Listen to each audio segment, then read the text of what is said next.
Here's an example of a somewhat difficult problem in our web assignment for lesson 4-6. We're asked to set up an algebraic equation and then solve for the missing value. A sum of $1,925 is to be divided evenly between two people in the ratio of 3 to 8. How much does each person receive? Now, a ratio of 3 to 8 is basically saying we have this fraction equal to 3 over 8. And we know we're going to take that dollar amount of $1,925 and we're going to split it evenly between those two people.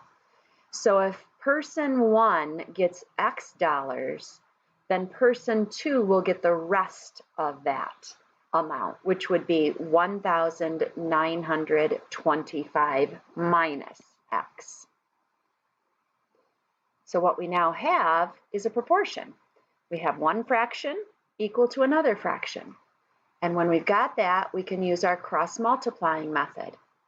One cross product must be equal to the other cross product.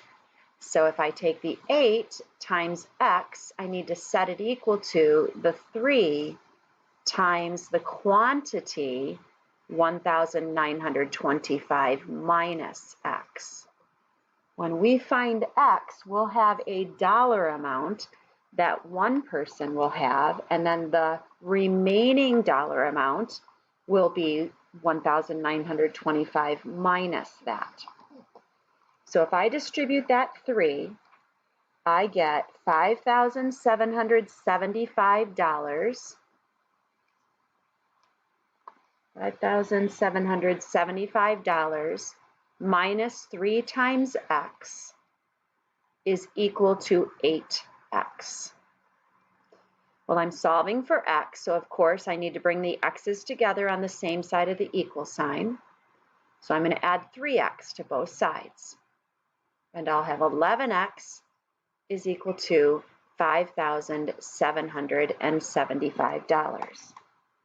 Now to solve for X, I just have to divide that by 11. Divide both sides by 11. And I find that X is equal to $525. That means that the other person is going to get the rest of that. Well, 1,925 minus the 525 that went to one person will give us the amount that will go to the other person, which we'll see is equal to $1,400.